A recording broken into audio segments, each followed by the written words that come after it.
Hey everyone, welcome to the Acrobatic Arts Podcast. I'm Loren, and I will be interviewing some of the top leaders and innovators from the dance and acrobatic industry. If you are a teacher, performer, student, or a lifelong learner like myself, you are sure to find these episodes intriguing and full of inspiration. Acrobatic Arts is passionate about providing current and relevant information for everyone. So please, sit back and enjoy as we share our passion with you and the world. Get ready for an exciting episode. We are going to dive into the world of tumbling with Acrobatic Arts Master Trainer Kate Evans. Kate provides expert advice on the essential elements for safe tumbling skills. Kate Evans, hello and welcome back to the Acrobatic Arts Podcast. Hi, Loren. I am so excited to be back on here sharing with our fantastic community. Kate, it's always a pleasure to have you on the show. And for anyone that hasn't listened to your previous episodes, let them know who you are, where you are, and what you do. Well, Loren, I'm in Australia, in sunny Queensland on the Sunshine Coast. I have a studio called Beats Per Minute Performing Arts, and I've been running that for about 27 years now. So I am an RD registered teacher. I'm a Comdance examiner, and my joy and pride comes from working for this fantastic company, Acrobatic Arts.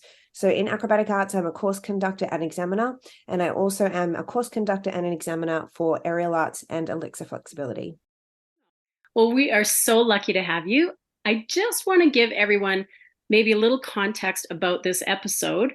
Back in January of this year, 2023, I had Mandy Yip on the podcast, and Mandy is the founder and CEO of Acrobatic Arts. And she was telling us about the areas of acro that teachers were struggling with and that she always received the most questions about. And one of those areas was tumbling. So we thought, why not bring one of our brilliant staff members onto the show and discuss the ups and downs of tumbling. So Kate, what can you tell us about tumbling? Well, Loren, I totally hear those teachers. Tumbling for dancers, getting that power. It's a really, really tricky thing to do. We often find that we can achieve the limbering and even the flexibility skills, but trying to find the power for tumbling does come with a lot more difficulty. We find that in acrobatics, tumbling is done on a hard floor or a really firm mat. So the power has to come from somewhere.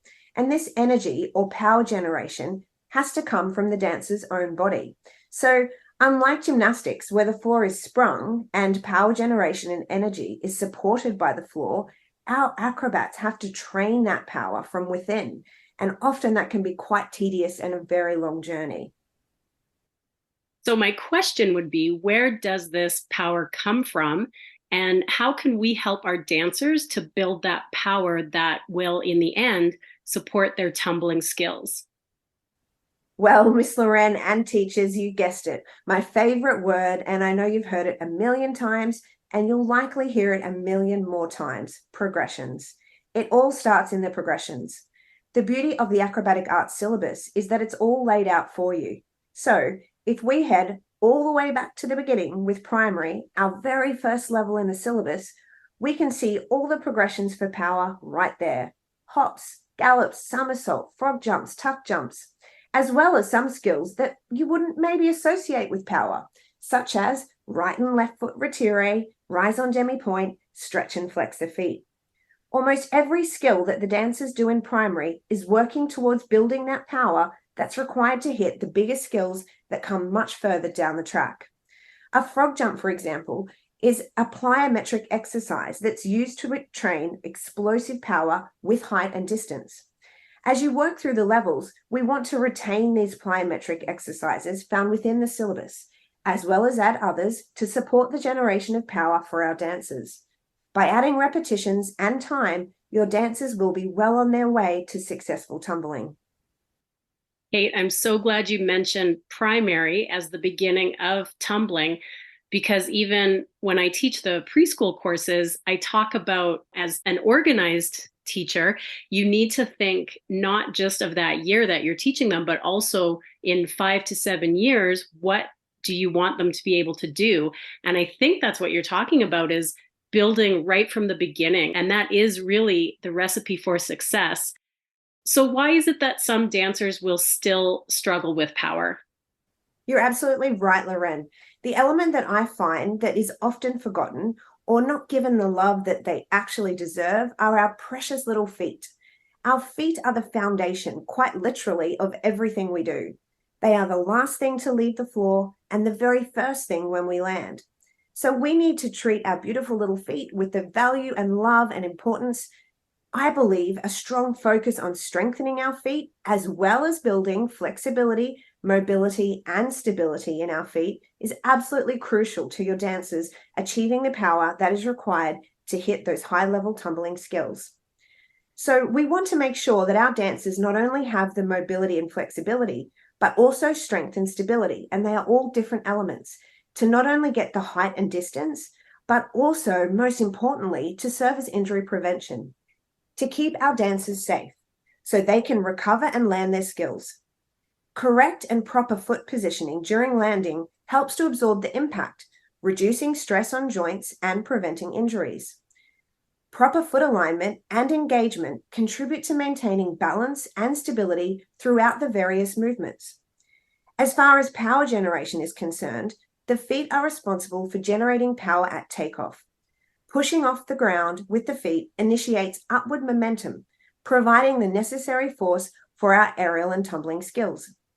The quality of the takeoff from the feet greatly impacts the height and control of our aerial and tumbling movements. Proper foot alignment can also affect the alignment of the entire body during tumbling skills. Misaligned feet can lead to improper body posture or body shaping and actually affect the execution of the skill. The feet transfer force through the body during our complex acrobatic sequences. For example, if we look at the pre-professional 3 skill of the aerial back handspring back layout, in this movement, we need strong and coordinated foot movements that allow for efficient energy transfer and fluid transitions. This is going to maintain the rhythm of the skill. Foot placement and control influence the accuracy and the control of tumbling movements. The sensory feedback that the feet provide help our acrobats maintain spatial awareness whilst in the air. The awareness of foot position can also aid in making adjustments and minor corrections whilst midair in the movement. As we're on a hard floor, our dancers need to train correct foot grip and traction. The feet must effectively grip the surface to prevent slipping and also to provide stability. A common error I see when examining and teaching workshops is landing and taking off the ball of the foot. Often dancers do not contact the floor with a flat foot and get that heel drive that's required for power. This can be extremely dangerous, especially in our back tumbling, where the generation of momentum backwards is essential for safety. Training this with discipline and diligence throughout progressions and drills will assist to ingrain correct and effective use of the feet. So we have to really pay attention to those feet and get them working in the correct alignment and motion, as you mentioned. Now, what else do you think is going to help our students, or what can you tell the teachers that will help their students to achieve the height, distance, and speed elements of power to support their tumbling? Well, aside from the amazing acrobatic arts syllabus that we have, there is some other training that we can do to supplement our students in their growth. One that I specifically love is plyometric exercises. Now, these are excellent for improving power and explosiveness, as well as coordination in acrobatics. Plyometrics are explosive exercises that help to improve your dancer's ability to generate force quickly. So we're going to have a little chat about a few exercises that could assist your dancer with power output. To start with, depth jumps. In a depth jump, we start off on a raised surface like a box or a stack of mats, and we're going to step off. As soon as the foot touches the ground, we immediately want to explode upward into a vertical jump. And this is where that heel drive becomes very important. This exercise helps to train the body to generate explosive power as well as absorb impact, which is really useful for safe landings after tumbling movements. Now, the opposite of this one is a box jump. So for this, again, we would want to choose an appropriate height that the student can jump up onto. For this one, the focus is on landing softly and with control. Box jumps also help to improve vertical height lower body power, and landing technique. Now, one for the upper body is a clap push-up. In this skill, we're going to perform a push-up, but with enough force to lift your hands off the ground and clap midair before landing back in a push-up position. This is fantastic for building upper body explosiveness, which is beneficial for handstands, cartwheels, donkey kicks, blocking, all of those things that are necessary for our dancers in tumbling. Now, there are many, many plyometric exercises. So a few others that you could have a look into are tuck jumps, bounding, split jumps, squat jumps, ankle hops, lateral hurdle jumps, single leg box jumps, and then you can start to create some variations by adding them together. Don't forget to include your overhead and upper body plyometrics as well, such as medicine ball throws and kettlebell swings. Another great option is to include isometric training. You can put your isometric training into any of the above exercises that I listed, or even into your syllabus skills to enhance explosive strength and control. In an isometric exercise, we want to incorporate what we call an isometric hold, and this can be done at various points of the movement, such as a squat jump with a pause at the bottom. Now, cross-training your dancers in other genres, such as ballet, jazz, and contemporary, will also assist. We see many of these movements that I've mentioned in these genres. For example, the allegro portion of classical. We would have the students doing tong leves, or in plain English, a single leg hop in retire. These jumps repeatedly jump vertically on one leg, with a focus on height and control. A single leg hop or a tong leve in retire improves leg power, stability, and balance, and we can see that cross-training into our acrobatics and our tumbling. Breaking down the entrance and exit into our tumbling skills and training these in isolation is another way to help your dancers. I always train hollow, hurdles, step hop, gallops in isolation across the mat to ensure that they've got the correct body shaping. They have line and extension and whole foot contact with the floor. We want to remember in all of these exercises to prioritize correct and proper form, as well as technique to prevent injuries. We want to incorporate a variety of these exercises into the students' training routine and progress them gradually to challenge their muscles and nervous system. Combining explosive strength training with skill-specific drills and practice to improve your tumbling performance for our students. Something that teachers also have commented on, and this has come up on our Facebook page quite a bit, is maybe your student achieved a skill once and then all of a sudden they can't do it. Or maybe you know they have everything they need to accomplish the skill, but something's stopping them. Can you touch on the mental aspect of training? Absolutely. As you mentioned, Miss Loren, for some students, they may be doing everything physically, but it's just not enough. A really important factor that we commonly don't discuss, which again is crucial in the fundamental elements for our dancers to achieve their skills in tumbling, is courage or mental tenacity. Now, this is often overlooked as we get so busy in the classroom working on the physical aspects and elements, as well as skill acquisition required to get that back handspring and get that back layout. Mental tenacity and courage is an essential part to your students' development towards back tumbling. The only way we can get this is through practice, practice, and more practice. Repetition is going to build up your dancer's confidence. Now, that feeling of confidence, it's actually a scientific thing. We need to be patient. I often say to my dancers, we can't gift time. As we know, the body's neural system requires repetition to build muscle memory. In tumbling, the movements are just so quick.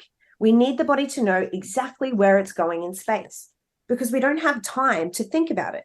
And this is where repetition and the development of muscle memory comes into play to subsequently build confidence. We need to work through the progressions thoroughly at proficient form. We need to work through our skill ladders and maintain the correct form and body shaping. Even when your dancer has a skill, as you mentioned, sometimes for whatever reason, they may essentially lose the skill.